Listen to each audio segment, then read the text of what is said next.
Om Swastiastu. Assalamualaikum warahmatullahi wabarakatuh. Ya, terima kasih. Ini saya bersama Ibu Pega akan membahas materi yang telah didapat dalam pelatihan pembelajaran mendalam.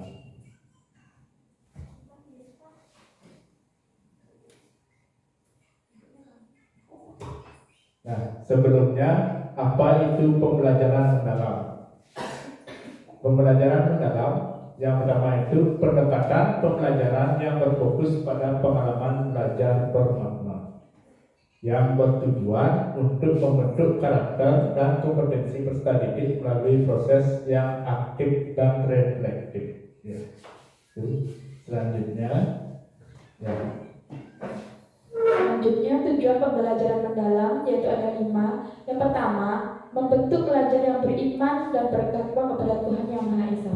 Kemudian, mengembangkan kemampuan berpikir kritis dan kreatif, menumbuhkan kemandirian dan kolaborasi, meningkatkan kesadaran kewargaan dan kesehatan, dan terakhir, mampu berkomunikasi secara efektif.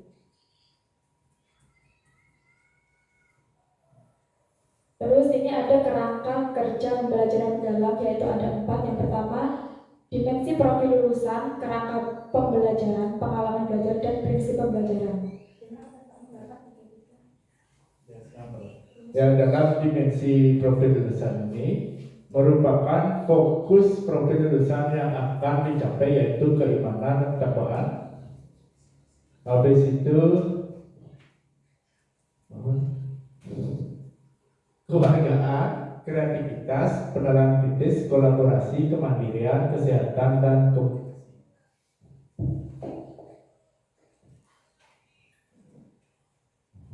Dalam kerangka pembelajaran ini digunakan sebagai panduan yang sistematis dalam menyusun desain pembelajaran. Ya, nanti kita akan berlatih dalam menyusun kerangka pembelajaran. Di dalamnya terdapat praktik pedagogis, kemitraan pembelajaran, lingkungan pembelajaran, dan pemanfaatan digital. Untuk pengalaman belajar sebagai proses yang dialami peserta didik dalam pembelajaran, yaitu ada memahami, mengaplikasi, dan merefleksi. Untuk prinsip pembelajaran, pada dasar karakteristik pembelajaran dalam yaitu berkesadaran, bermakna, dan memimpikan. Di sini ada 4 kerangka kerja, yaitu antara prinsip dan pengalaman belajar ini berbeda ya. Untuk pengalaman belajar itu terdapat 3: memahami, mengaplikasi, dan merefleksi. Untuk prinsip pembelajarannya yaitu, nanti di dalam rencana pembelajaran dalamnya harus berisi prinsip pembelajaran yaitu berkesadaran, bermakna, dan menggembirakan. Ya, untuk 8 dimensi profil lulusan ini yaitu ada keimanan dan ketakwaan kepada Tuhan Yang Maha Esa, kewargaan, kreativitas, penalaran kritis, kolaborasi, kemandirian, kesehatan, dan komunikasi. Untuk selanjutnya, prinsip pembelajaran yang tadi yang berkesadaran, bermakna, dan membedakan akan dibawakan oleh PPG. Prinsip pembelajaran ada 3, yaitu berkesadaran, di mana kenyamanan peserta didik dalam belajar dipengaruhi oleh fokus, konsentrasi, perhatian, kesadaran berpikir, keterbukaan terhadap perspektif baru, dan keingintahuan terhadap pengetahuan serta pengalaman baru. Jadi di sini kita sebagai guru membimbing siswa itu agar sadar dalam proses pembelajaran. Contohnya peserta didik itu harus terlibat dalam guru memilih, seperti kayak kalian mau nggak sekarang belajar secara berkelompok. Itu namanya mereka terlibat dalam proses pembelajaran. Itu prinsip berkesadaran. Kemudian ada prinsip bermakna. Pengalaman belajar yang terkait dengan pengalaman sebelumnya, bermanfaat dalam konteks baru, berhubungan dengan disiplin ilmu lain, dan mendukung pembelajaran seumur hidup. Nah, prinsip bermakna ini artinya pelajaran yang kita ajarkan sekarang itu berkaitan dengan kehidupan sehari-hari. Jadi dapat dicocokkan ke kehidupan sehari-hari gitu. Kemudian prinsip menggembirakan. Lingkungan pembelajaran yang interaktif mencakup aktivitas yang menarik, memotivasi, dan menginspirasi untuk mencapai keberhasilan belajar. Nah, kalau prinsip menggembirakan itu artinya peserta didik itu harus tertantang. Jadi kayak ingin mencoba lagi gitu. Selanjutnya Pak.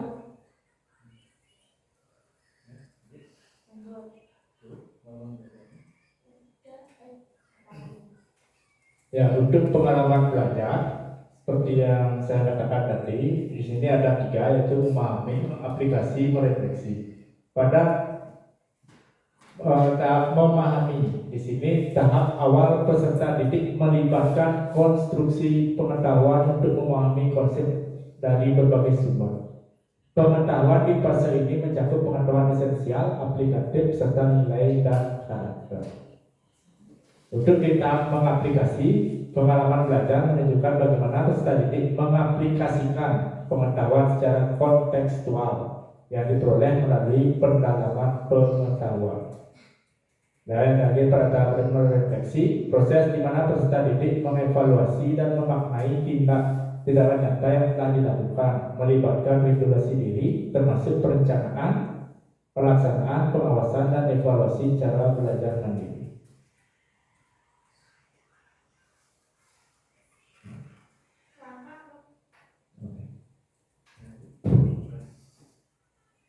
Kerangka pembelajaran ada 4. Yang pertama praktik pedagogis, kedua kemitraan pembelajaran, ketiga lingkungan pembelajaran, yang keempat pemanfaatan digital. Kalau kemitraan pembelajaran itu contohnya kalau kita belajar bercocok tanam, misal di kelas 5 misalnya. Jadi kita bisa belajar langsung ke sawahnya Pak Yang misalnya. Selanjutnya Pak Agung. Ya, ini tambahannya untuk praktik pedagogisnya. Di sini kita bisa menggunakan strategi dalam pembelajaran atau model apa yang kita pakai dalam proses pembelajaran. Di sini bagaimana pinter-pinter seorang guru untuk menggunakan modul ajar untuk mencapai tujuan pembelajaran.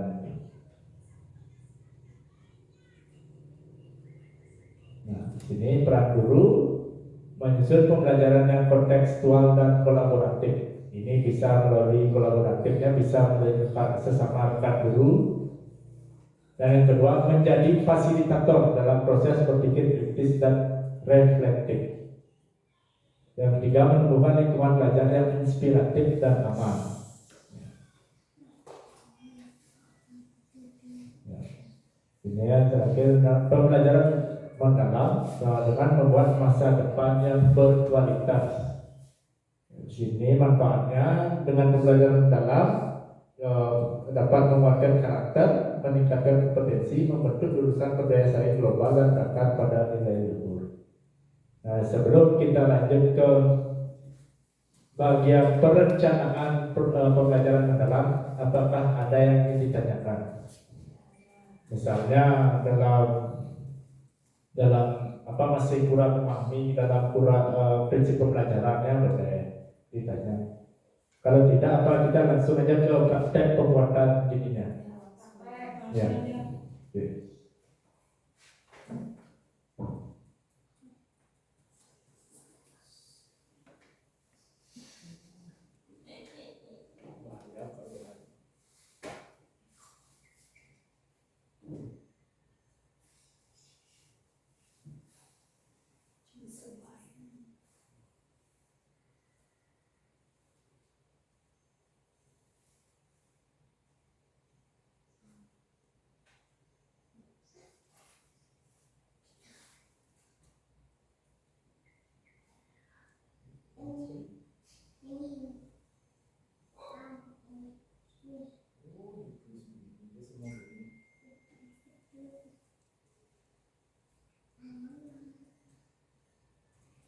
Nah, ini seperti yang saya sudah share di grup, ini tentang rencana pembelajaran mendalamnya. Di sana ini yang lebih simpelnya formatnya. Di sana ada identifikasi pembelajaran, sudah jelas itu nanti mata pelajaran apa yang dipilih, silahkan dipilih itu mungkin ini.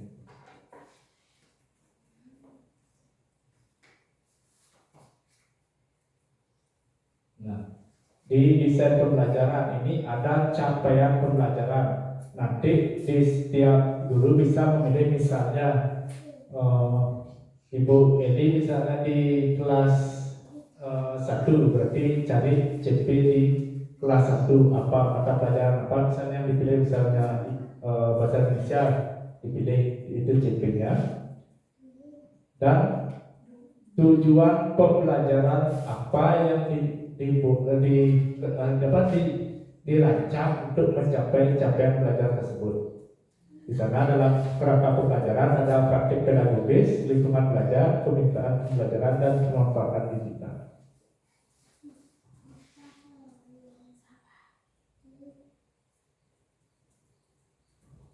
Nah, untuk di pengalaman belajarnya di sini ada memahami, mengaplikasi, dan merefleksi. Di bagian mana pada saat proses pembelajaran itu yang termasuk di tahap memahami, mengaplikasi, dan merefleksi.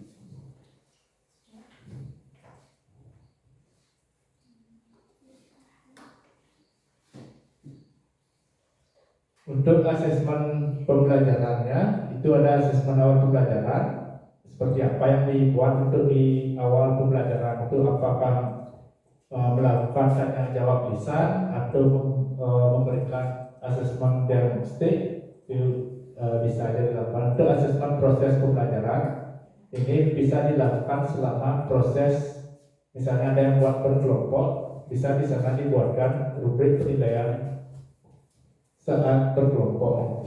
Untuk asesmen akhir pembelajaran ini bisa dibuat, bisa tes evaluasi atau produk itu. Ya. Untuk sekarang bisa dikerjakan dulu videonya. Contoh satu modul dikirimkan ke grup, mari dievaluasi bersama mana yang termasuk asesmen awal, mana yang termasuk asesmen proses. Ya. Nanti kita spin aja nih, ya, siapa yang spinner aja. Ya. 1, 2, 3, 4, 5. Ya. Ya. Iya, pernah Pak ya? Ya. Mari kita spinner. Spin well.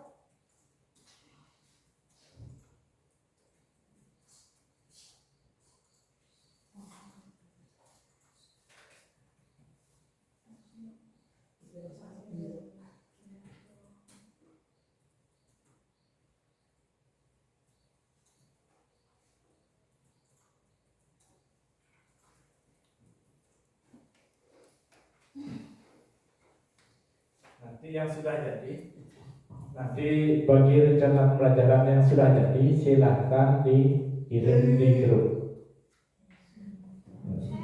Semuanya deh. Ya, Saya nggak tahu siapa yang terpilih. Iya. Sinyal tidak mau ini ya.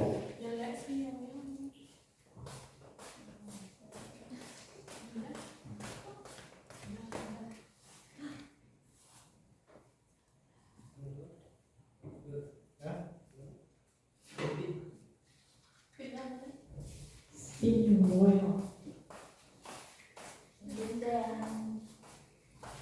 Kirim dulu modulnya, ibu-ibu semuanya. Nggak ada Pak.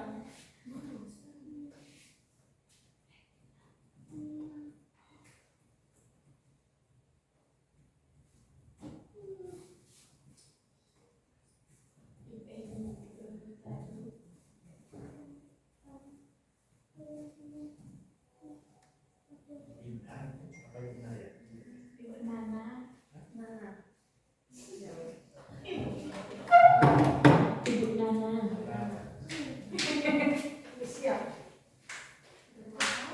Mari kita spin. Nanti bagi yang terpilih nanti di sini dia yang menyampaikan rencana pembelajarannya, kemudian spin yang kedua itu dia memberikan tanggapan. Ya. Ya, nanti ada satu yang presentasi, satu yang menanggapi hasilnya ininya. Nah, di sini artinya kita sama-sama belajar. Kebetulan saya juga dengan berbeda baru belajar, jadinya kita di sini sama-sama menyamakan persepsi. untuk kedepannya untuk lebih baik lagi. Mari kita hitung bersama-sama. 1, 2, 3. Sudah semua ngirim gini? Belum. Baru gede. Ya. Aku di ya.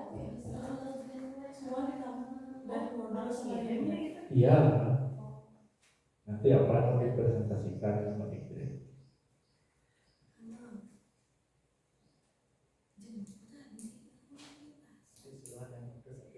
Dan misalnya jangan juga pamit pas presentasi itu.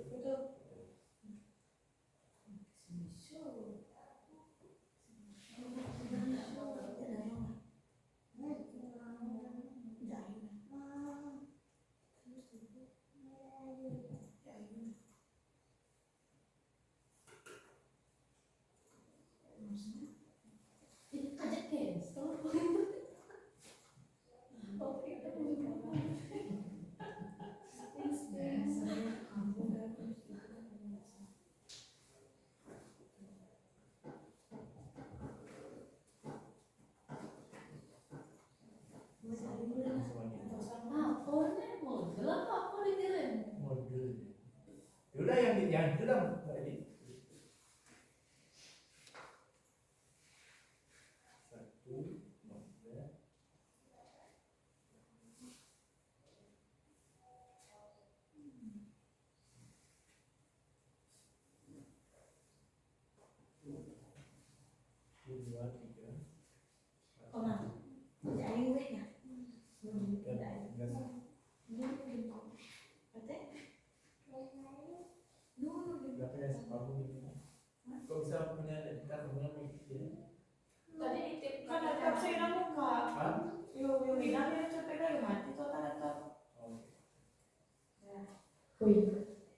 Nah, kita speed aja supaya cepat. Oke, bagi yang pertama yang presentasi kita 1, 2, 3. 1 berdoa 1, 2, 3. Iya, siapa kan?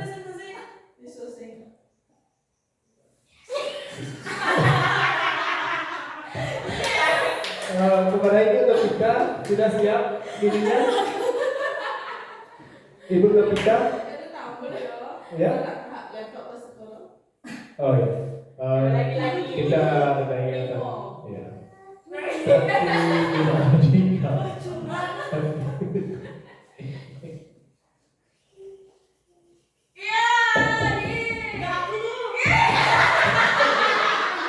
Ya, kepada Ibu Nana. Ya. Ya. Terus untuk kita presentasi ya nanti di speed sampai yang menanggapi ya supaya yang berpikir dulu lah itu kejutan. Sama ini ya. Angkat. Ya ini kan dalam tempat kerja itu masih kira. Sebelah sini sebelah sini kontur. Sebelah sini nanti lembar kerjanya, sebelah sini modul. Biar kasih tahu mana yang termasuk memahami. Ya. Kepada Ibu Nana dipersilakan.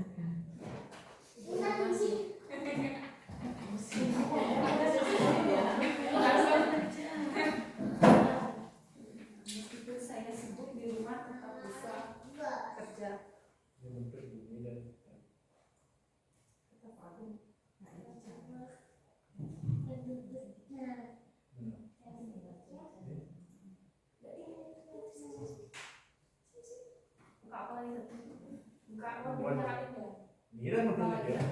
Ini buatnya di bawah,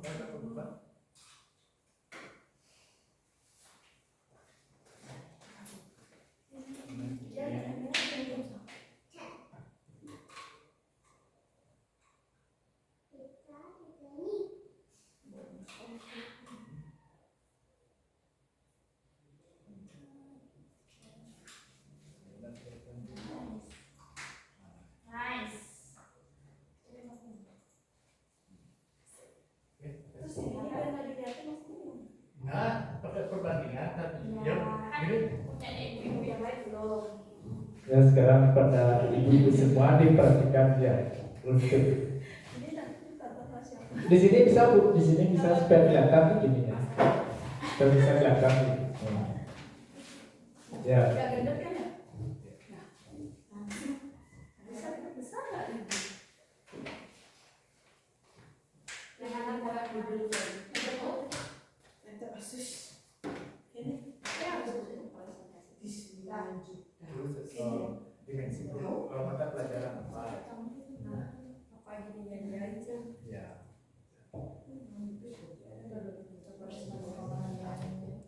Semuanya itu bah. Ya karena. Dijelasin kenapa itu cetak? Ya, Cek. Ya. Kasih dulu. Presentasi dulu. Baik, selamat siang teman-teman semuanya. Ya. Terima kasih atas kesempatannya. Langsung saja biar untuk mempersingkat waktu.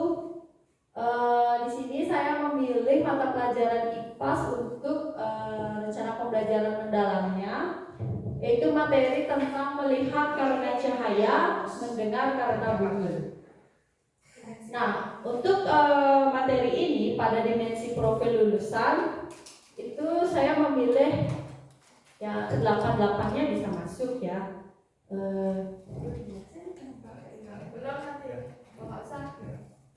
Untuk capaian pembelajarannya yaitu peserta didik mampu memahami sifat cahaya dan bunyi serta peranannya dalam kehidupan sehari-hari melalui kegiatan mengamati, bereksperimen, dan membuat karya sederhana. Untuk lintas disiplin ilmu pada mata pelajaran sains itu berkaitan dengan sifat cahaya dan bunyi. Kemudian pada mata pelajaran bahasa Indonesia itu bisa dikaitkan ketika siswa itu menyusun laporan hasil pengamatan. Jadi saat menyusun laporan hasil pengamatan, siswa belajar bagaimana menggunakan kalimat dan kata yang singkat namun isinya tetap padat. Kemudian mata pelajaran seni juga bisa dikaitkan dengan materi ini ketika siswa membuat alat peraga kreatif cahaya atau bunyi. Contohnya nanti ketika siswa ingin mengetahui alat peraga dari kaleng yang dihubungkan dengan benang. Jadi dari satu sisi ke sisi lainnya siswa itu bisa mendengar bunyi.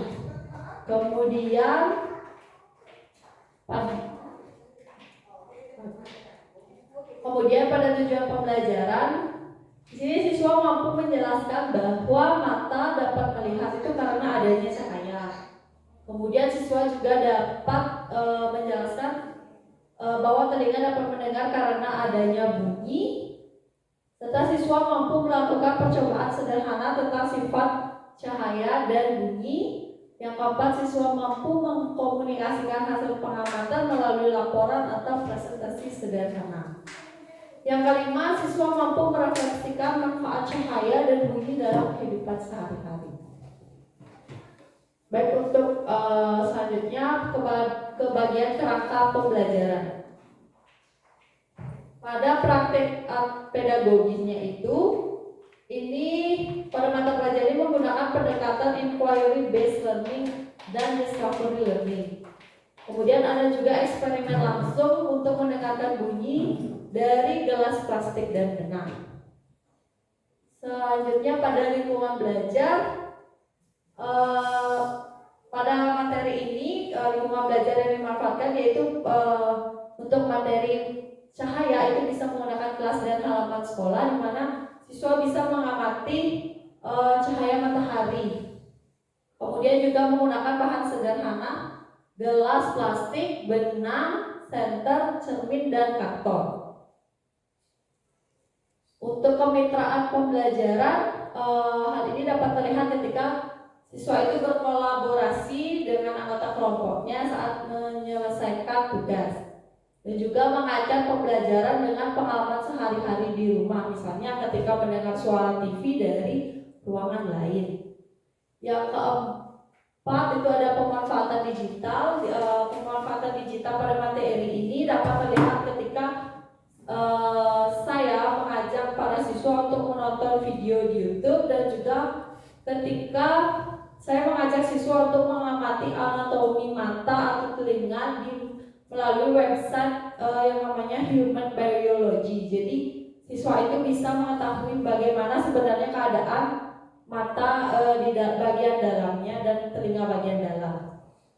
Kemudian juga menggunakan aplikasi perekam suara untuk mengamati intensitas bunyi. Jadi kan kalau kita merekam suara itu ada kayak gelombang frekuensinya itu yang kelihatan. Ketika suara kita kecil, frekuensinya itu rendah, garis-garis atas bawah.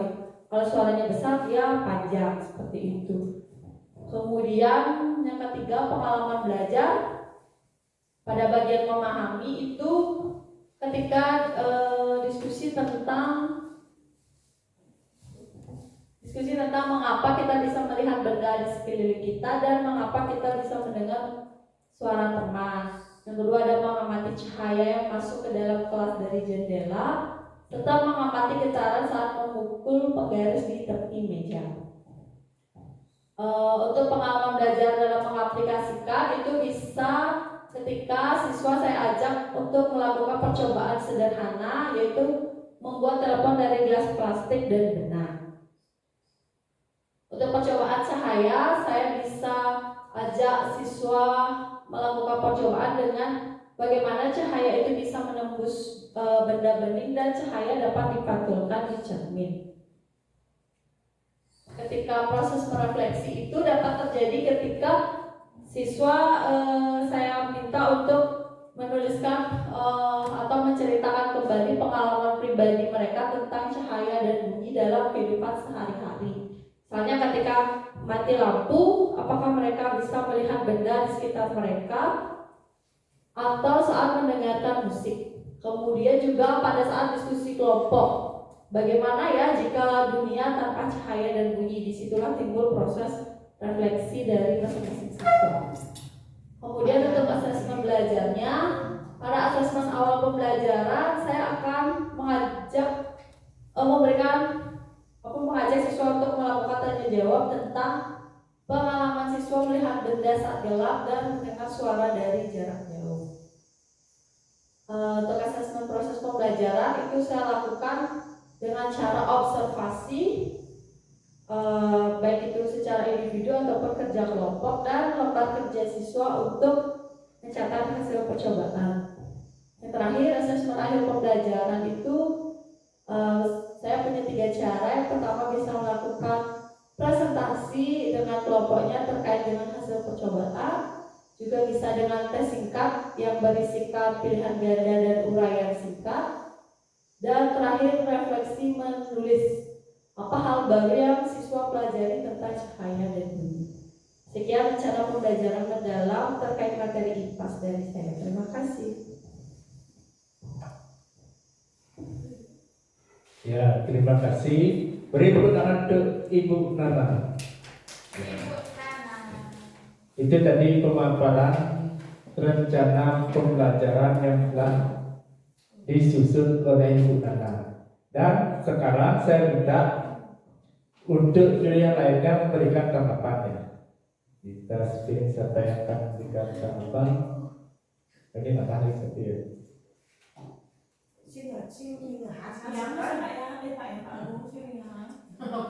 Aku kan insan.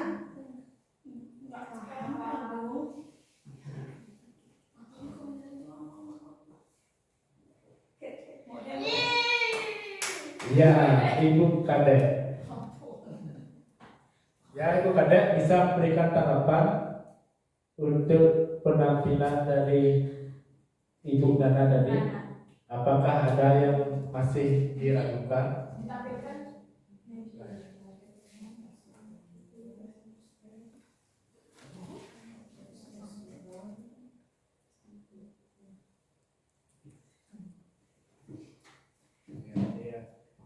Tadi Ibu Nana membuat rencana pembelajaran materi IPAS.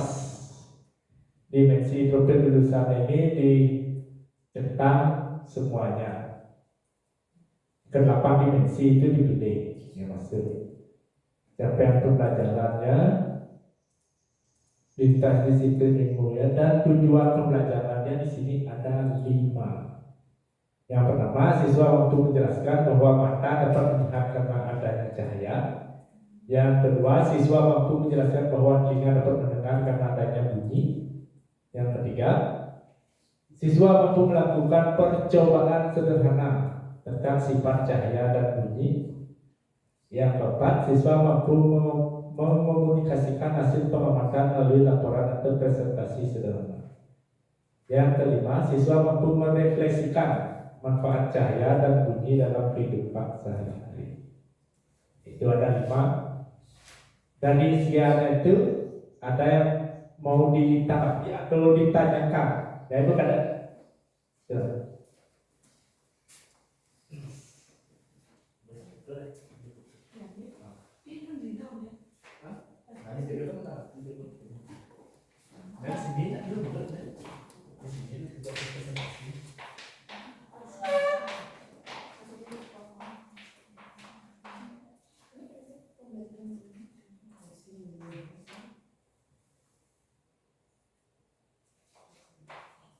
Apa yang berbeda dari rencana pembelajaran yang sudah disusun?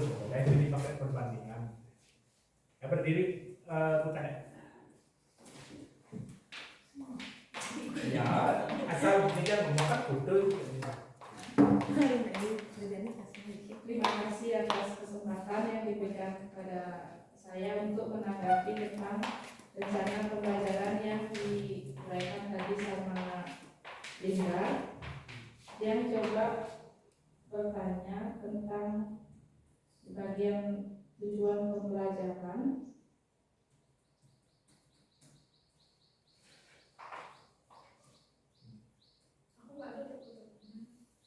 Untuk tujuannya itu apa semuanya bisa disampaikan dalam satu kali pertemuan? Ya. Oh ya, berarti ya. Ya. Itu ya berarti. Ya. Ya. Terima kasih bukan ya. Oh ya, terima kasih bukan ya. Ini maksudnya seperti tadi itu di sana ada capaian pembelajaran tadi dan Ibu Nana membuat 5 tujuan pembelajaran. Apakah kelima tujuan tersebut bisa dilaksanakan selama satu kali pertemuan atau beberapa pertemuan saja? Oke, Ibu Nana bisa tanggapi. Ya. Baik, terima kasih atas tanggapannya untuk Ibu Kadek. Baik, saya perjelas dulu untuk rencana pembelajaran mendalam yang saya kerjakan ini itu apa namanya ya? Ini kan rencana secara singkatnya. Jadi untuk pelaksanaannya tidak dalam satu rencana pembelajaran ini dilaksanakan untuk satu pertemuan. Jadi ini terdiri dari beberapa kali pertemuan.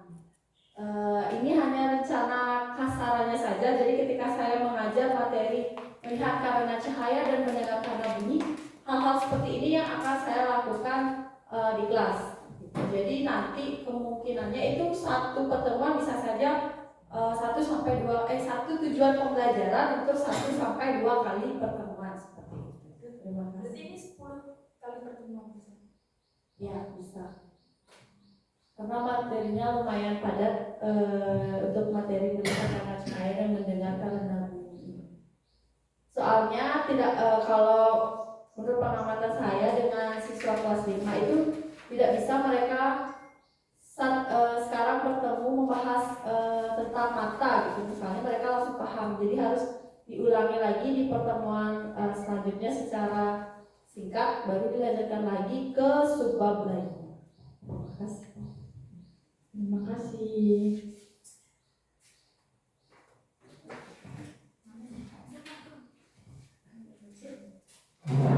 Ya itu tadi pada tanggapan dari Ibu Nana bahwa tujuan pembelajaran yang disusun itu baru secara kasar dibuat, tapi itu akan dilaksanakan dengan beberapa kali pertemuan. Ya, dari tadi juga saya juga perhatikan untuk tujuan pembelajaran itu kalau lebih dari 1 atau 2 itu pasti memerlukan waktu yang cukup ini ya.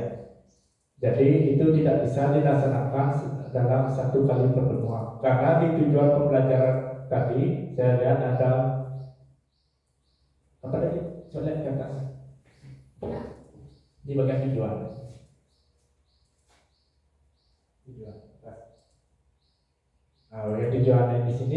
di sini ada yang nomor 3, siswa melakukan percobaan sederhana. Ini melakukan percobaan ini ya pasti sudah disusun secara matang oleh gurunya ini. Jadi untuk waktu yang digunakan ini pasti memerlukan waktu yang sangat banyak ya. Terus ada lagi yang memberikan tanggapan, apa yang ada mau memberikan tanggapan tentang kalau dimensi profil itu apakah semua mencakup ininya proses pembelajarannya seperti keimanan. Kalau keimanan kan sudah masuk pada saat mulai pembelajaran kita berdoa sudah termasuk ke keimanan. Coba di atas.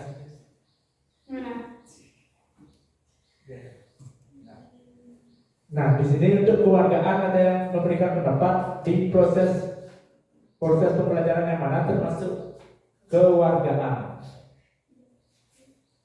Ada yang bisa ini? Kalau keimanan kan bisa diwakilkan dengan kita berdoa bersama. Ya. Nah, kalau dimensi profil yang kewargaan itu masuk dalam kegiatan yang seperti apa? Kewargaan. Warga adalah kalau kenalan kritis ya selama proses diskusi sudah pasti kenalan kritis dan melakukan percobaan. Kreativitas itu membuat sebuah produk, kolaborasi, bekerja ya kelompok, bekerja kelompok, kemandirian itu. mengerjakan asesmennya bisa Ya, kemandirian. tadi ada tuh di bawah asesmennya apa? Di bawahnya.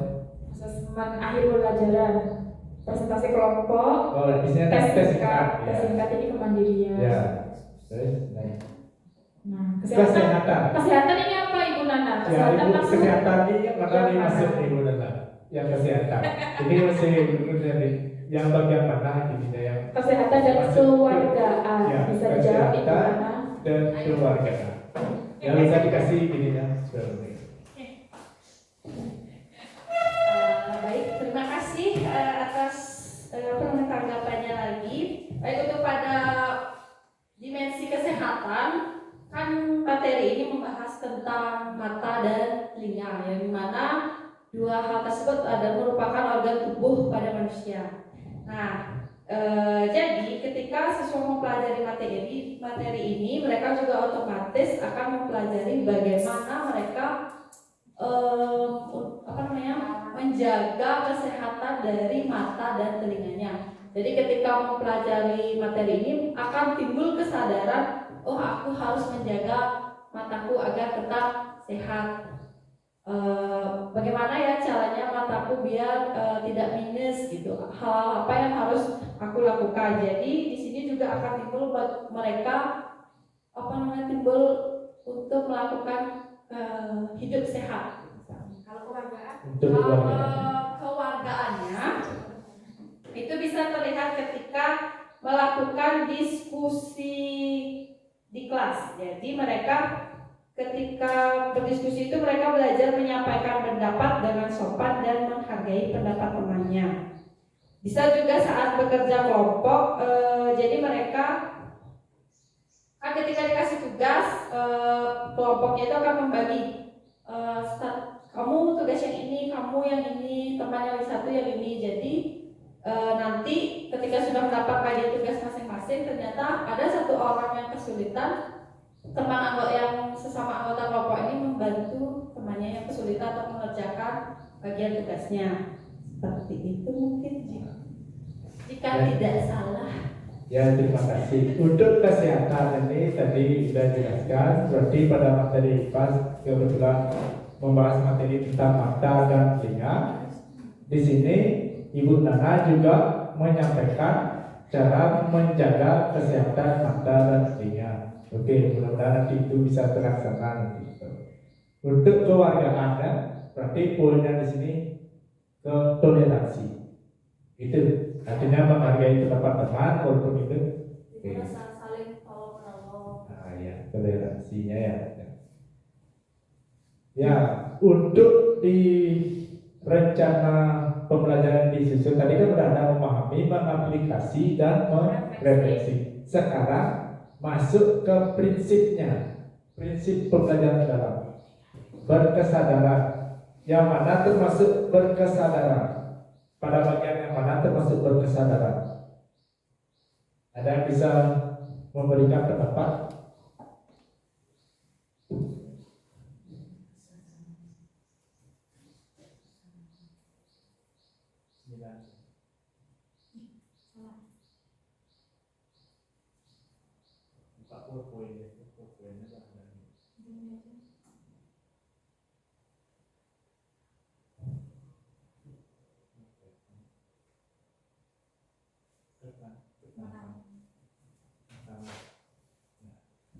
Yang mana ada di prinsip berkesadaran itu terlibat dia ini siswa untuk selama proses pembelajaran itu pada bagian yang mana dia siswa itu terlibat. Yang bermakna itu antara pengalaman sebelumnya dikaitkan dengan pengalaman baru untuk mengaitkan dengan pembelajaran yang akan diajarkan. Yang mengembirakan menantang ini. Yang mana kira-kira proses pembelajaran itu yang menantang bagi siswa atau peserta didik. Satu dulu dari berkesadaran. Menantang dalam proses pembelajaran yang ini 1, 2, 3, 1, 2 yang bisa masuk dalam kategori siswa itu terlibat dalam pembelajaran. Kira-kira yang mana? Yang proses pembelajaran yang mana? apakah yang nomor 1 ketika Ibu Linda bertanya mengapa kita bisa melihat benda di sekeliling kita, atau yang mana?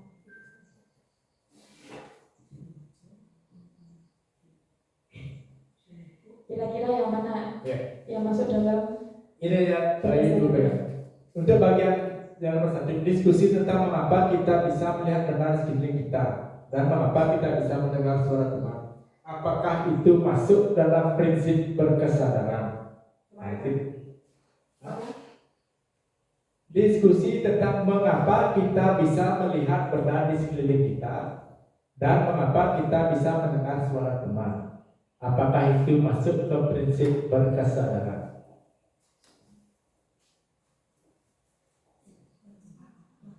Artinya dia itu terlibat, apakah ada keterlibatan peserta didik dalam proses pembelajaran?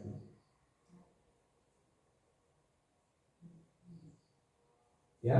Kesadarannya dalam diri siswa, sadar nggak dia menerima pembelajaran itu? Iya. Ya, Dalam seperti artian itu. dia terlibat. Maksudnya guru itu tidak hanya menyuapi sebuah materi, tapi dia juga terlibat. Berarti siswa ini dengan soal apa tadi? Kurang menyadari Mengapa kita bisa melihat benar di sekeliling kita? Artinya memberikan persepsi lah, ini artinya memberikan persepsi. masuk kesadaran. Hah? Masuk. Masuk? Yang lainnya?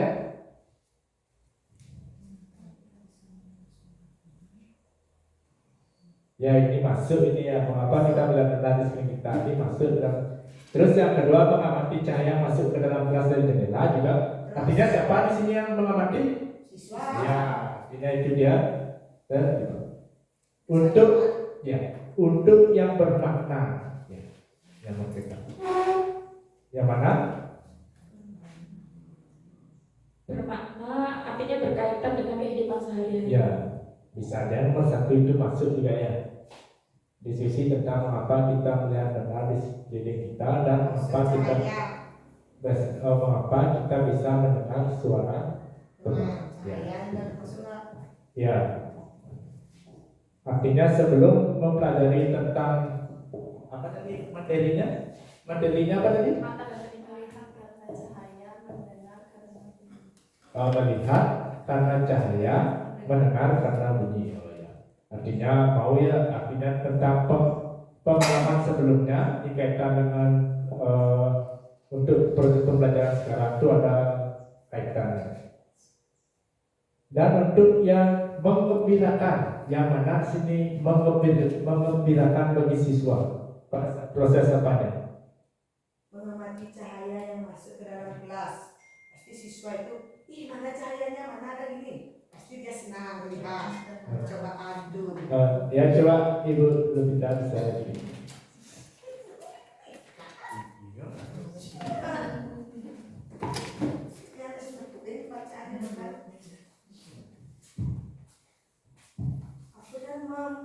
Menggembirakan.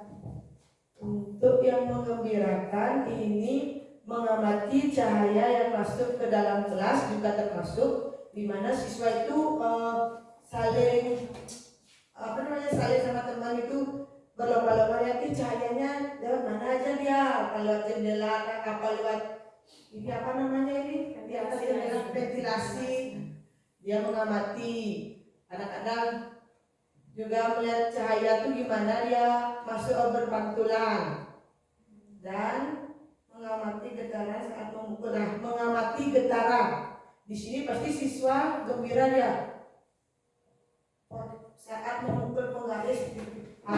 Di sini kan kayak dia percobaan memukul, siswa pasti senang dengan hal yang begitu menarik, menggembirakan bagi siswa. Apakah dengan melakukan kegiatan tersebut membuat siswa menjadi tertantang? Maksudnya kayak tertantang dan ingin mencoba lagi hal yang lebih gitu. Iya, karena dia mengamati secara langsung, bukan hanya mendengar saja. Jadi kalau sudah cukup membuat siswa tertantang, berarti sudah masuk dalam prinsip menggembirakan. Sudah? Sudah.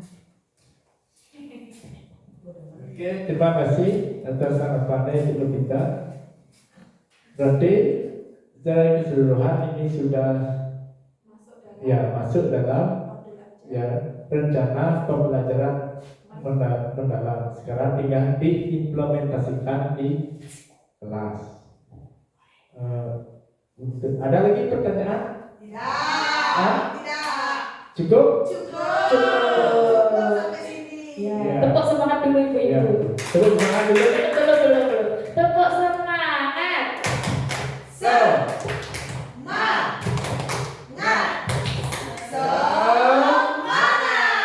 Oke, terima kasih.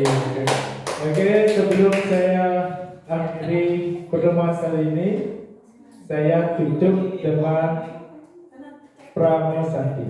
Om Santi Santi Santi. Wassalamualaikum warahmatullahi wabarakatuh.